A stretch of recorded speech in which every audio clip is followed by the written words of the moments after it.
नमस्कार, मैं हूं संगीता राय। पूर्वांचल एक्सप्रेस न्यूज के इस वेब पोर्टल पे आपका स्वागत है। आइए देखते हैं हमारे संवाददाता राम सकल यादव की यह विशेष रिपोर्ट। आजमगढ़ बसपा सरकार ने शहरी गरीबों को आवास मुहैया कराने की मुहिम आज खुद आवंटन की मोहताज हो गई है। शहरी गरीबों को आवास मुहैया कराने के लिए बड़े पैमाने पर काशीराम आवास बनाए गए थे, लेकिन 10 वर्षों बाद भी आवास के लिए पात्र लोग खुले आसमान के नीचे पड़े हैं। इसके बाद भी करोड़ रुपए की लागत से बने आवासों में 500 से ज्यादा खाली कमरे खाली पड़े हुए हैं। यही नहीं, दो विभाग गरीबों को आवास देने की बजाय एक दूसरे पर आरोप और प्रत्यारोप लगाने में व्यस्त है। वर्ष 2011-12 में काशीराम शहरी गरीब आवास योजना के में तत्कालीन बसपा सरकार ने मंजूरी मिली थी। मुबारकपुर नगर पालिका के गजहड़ा में 460 और नगर पंचायत में नगर देवरिया में 240 सहित कुल 7 आवास बनाए गए थे। 18.90 करोड़ रुपए की स्वीकृति प्रदान की गई थी। निर्माण के लिए 75% धनराशि भी अवमुक्त हो गई थी।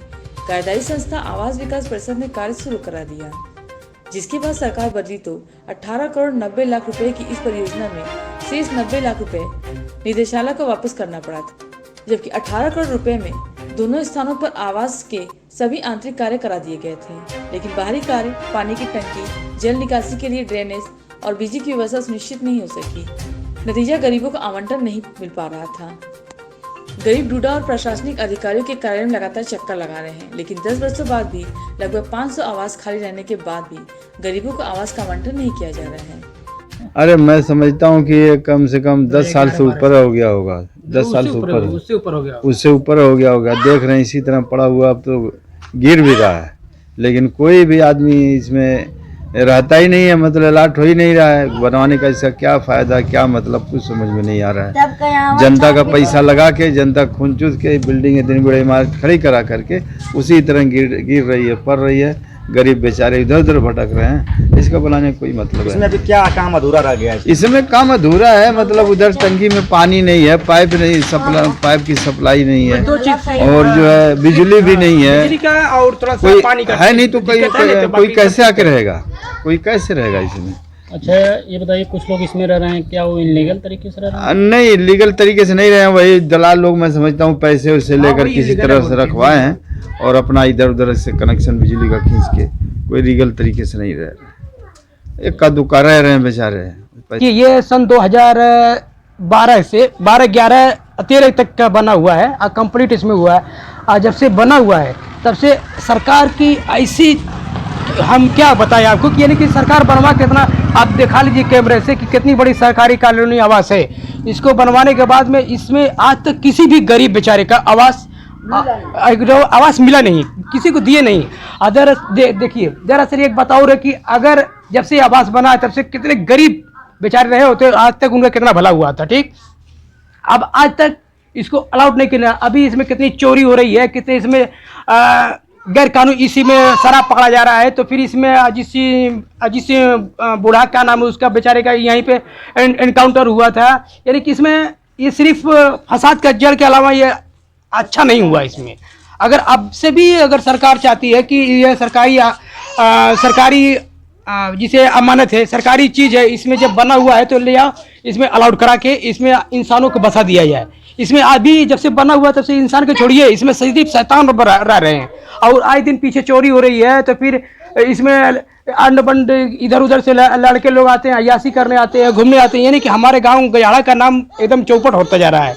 अच्छा, इसमें कुछ लोग रह रहे हैं? हाँ, इसमें कुछ लोग रह रहे हैं, तो इलीगल से रह रहे हैं। जिसे कहने का मतलब है, जो गरीब बेचारा है, जिसको चाहिए, जिसके पास घर द्वार वतन नहीं है, कि उसको सही में जरूरत है उसको चाहने के लिए, उसको नहीं मिला है। जिसके पास पैसा कौड़ी है, जिसको दौड़ धूप करके अपना अलाउड, एक आदमी को, भाई साहब मैं यहाँ साथ तक की गारंटी दे सकता हूँ कि एक आदमी को 3-3, 4-4 फ्लाइट अलाउड हुआ। वो क्या काम करता है कि इनको भाड़ा दे दिया, उनको भाड़ा भी दिया। वो क्या काम करते हैं कि आए दिन किसी और लड़की के लिए क्या आते हैं, किसी और लड़के के लिए क्या आते हैं, तो आके इस पर आएंगे, खाएंगे पिएंगे, नाचेंगे गाएंगे, हाँ वो करके फिर चले जाएंगे। यानी कि सरकार बनाई है गरीबों के लिए, तो इसमें अगर सरकार इसका कायदे से छानबीन करे, इसका इंक्वायरी कराए, इसमें जितने बड़े लोग हैं, जितने पैसे वाले हैं, इनसे सबको निकाल के उन बेचारों को इसको अलाउड किया जाए कि जिसका घर द्वार नहीं है, जमीन जायदाद नहीं है, ये सब नहीं हुआ। फिर भी देखिए, जब से ये कॉलोनी 2012 से बनी है, उसके बाद में कुछ लोग को अलाउड हुआ है, तो वो लोग क्या काम किए कि अपना ताला मार मार के चल दिए, रहते कोई नहीं। यानी कि इसमें कुछ लोग हैं बेचारों को अलाउट हुआ है, इसको मिला हुआ है, तो उन जिनके ज़रूरत है वो हैं, और जिनको ज़रूरत नहीं है वो भी क्या काम कर रहे हैं कि अलाउट करा के अपना लेके अपना चल दिए, अपना ताला तारा मार के। क्या ये आवास पूरा कंप्लीट है या अधूरा भी है? भाई साहब इसमें आवास में पूरा कंप्लीट हो चुका है, सिर्फ 2 काम बाकी है, एक लाइन का, एक पानी टंकी का। पानी टंकी का भी पिछवाड़ी देखिए, वो बड़ा जो टंकी होता है वो बन चुका है, सिर्फ पाइप लाइन सप्लाई करना है और लाइन का बस। मतलब 10 सालों में भी ये नहीं 10 साल छोड़िए, उससे अब 2011-12 से सोच लीजिए बना हुआ है, अब तक कितना साल हो गया, अभी तक कोई कंप्लीट ही नहीं हुआ। जो कुछ हुआ है, सरकार मायावती जी जब थी तो बनवाई थी, उनका पैसा एकदम पता नहीं किस हिसाब से बर्बाद किए, यहाँ वहाँ बर्बाद किए, लेकिन काम कुछ भी नहीं हुआ।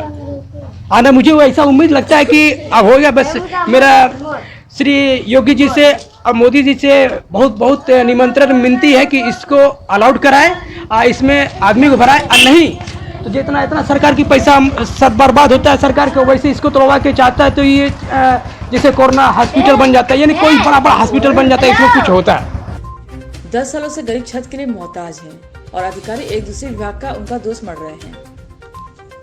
उत्तर प्रदेश आवास विकास परिषद की अधिशासी अभियंता का इंजीनियर अंजनी गौतम कहते हैं, भवन बनकर तैयार हो गया, हमने नगर पालिका को इसके लिए प्रेषित भी कर दिया और डूडा को लिस्ट सौंप दी। इसमें कुछ बाह्य कार्य बाकी हैं, जिसमें बिजली पानी आदि कार्य अवस्थापना मद में कराए जाने हैं, लेकिन कई वर्षों से इस मद की धनराशि नहीं आ रही है। फिर भी करीब 218 भवन आवंटित कर दिए गए हैं। वही डूडा विभाग के अधिकारियों का कहना है कि बिजली पानी की आदि की व्यवस्था नहीं होने के कारण आवासों का आवंटन नहीं किया गया है। लगभग ये 2011 की शासन की परियोजना है, जिसको हम लोगों 1890 लाख का पूरा प्रोजेक्ट था, जिसमें से शासन द्वारा हम लोगों को मात्र 1800 लाख ही अवमुक्त किया गया है। उस 1800 लाख में हम लोग को जो काम करना था उसका सिविल कार्य, आंतरिक विकास कार्य करके भवन को पूरा करके हम लोगों ने उसको हैंडओवर के लिए नगर पालिका को उसकी इन्वेंटरी प्रेषित कर दी है। आवंटन के लिए डूडा को हमने उसकी लिस्ट दे दी है कि ये परियोजना हमारी पूरी हो गई है, इसको आप वो कर दीजिए। उसमें कुछ बाह्य विकास कार्य कराने के आदेश है, जिसको उस जीओ के तहत यह है कि वो बाह्य विकास कार्य संबंधित विभाग, जल निगम, बिजली विभाग, नगर पालिका वगैरह से कराए जाने हैं, जो कि अवस्थापना मद से पैसों से किए जाने हैं। इधर कई वर्षों से अवस्थापना मद में पैसे नहीं आ पा रहे हैं शासन से, इसलिए वह बाह्य विकास कार्य नहीं हो पा रहा है। फिर भी पीओ डोडा द्वारा मेरी जानकारी के मुताबिक दोनों पॉकेट में 218 नग भवन आवंटित कर दिए गए हैं। अगर इसी प्रकार से अन्य भी वहाँ आवंटित हो जाए तो कम से कम वो रिहायशी हो जाएगा और सब लोग उसमें रहने लगेंगे, अपना मकानों का मेंटेनेंस होता रहेगा, टूट फूट वगैरह नहीं होगी। बाकी जब अवस्थापना मद में पैसे आएंगे तो एस्टीमेट ले करके और इन संबंधित विभागों को पैसे दे दिए जाएंगे, लोग बाह्य विकास कार्य कर सकते हैं। डूडा विभाग कह रहा है कि वहाँ पे आप लोगों के द्वारा न बिजली दी गई है, न पानी की व्यवस्था की गई, इसलिए हम लोग जो है आवंटित नहीं कर पा रहे। नहीं यार, उसके इसके इन परिस्थितियों के बाद भी उन्होंने 218 मकानों का आवंटन तो किया है, तो जैसे वो लोग रहेंगे ऐसे शेष भी रहते हैं। उन मकानों की देख रेख तो होती, वो जो पैसे वो नहीं मिले हैं वो तो किसी कारणवश नहीं हो पा रहा है, क्योंकि उन पैसों को अवस्थापना मद से कार्य किया जाना, अवस्थापना मद में सरकार की तरफ से पैसे नहीं मिल पा रहे हैं। और यह कार्य वैसे जल निगम, टंकी का कार्य जल निगम, बाह्य विद्युतीकरण का कार्य बिजली विभाग को, और संबंधित अप्रोच रोड PWD और नाला नगर पालिका को, इन लोगों द्वारा बनाया जाना है। उसमें हमारी कार्यदायी संस्था के रूप में मुझे अब कोई कार्य नहीं करना है। इनके लगता नहीं कि विभागों का उदासीनता देखने को मिल रहा है इसमें? नहीं, अब उसको लिए अब उदासीनता नहीं कही जा सकती, क्योंकि जब उसमें उस हेड में इंफ्रास्ट्रक्चर हेड में पैसे नहीं हैं तो पैसे नहीं दे मिल रहा है। पैसे जब मिलेंगे तभी कोई कार्यदायी संस्था के रूप में उसको कार्य करेगी। जनपद आजमगढ़ में 6 पॉकेट हैं, जिसमें से मुबारकपुर में और एक मीहनगर में आवास अभी आवंटन नहीं हुए हैं। तो लगभग कितने की लागत की रही होगी ये आवास, और आखिर आवंटित क्यों नहीं हुआ अभी तक? ये एक से लेकर लगभग 1.5 करोड़ रुपए की लागत की अलग अलग हैं योजनाएं। इसमें मुख्य दिक्कत यह है कि आवास विकास परिषद द्वारा अभी तक इन आवासों को पूर्ण नहीं किया गया है।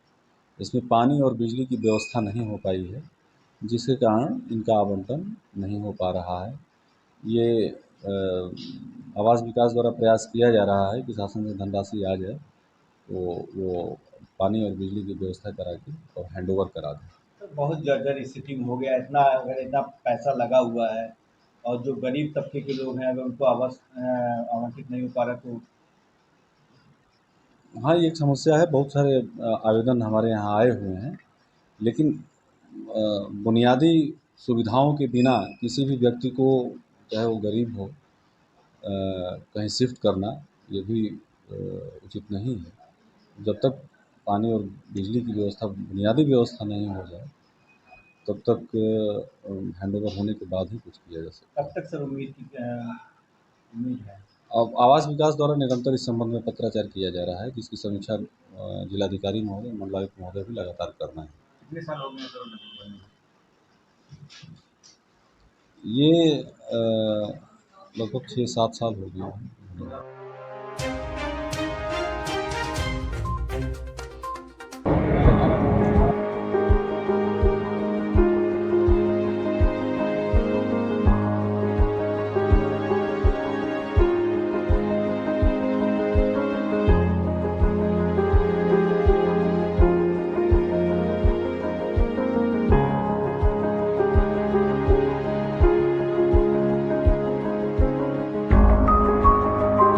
अगर आपको हमारी खबर पसंद आई हो तो हमारे चैनल को लाइक, सब्सक्राइब और शेयर जरूर करिए।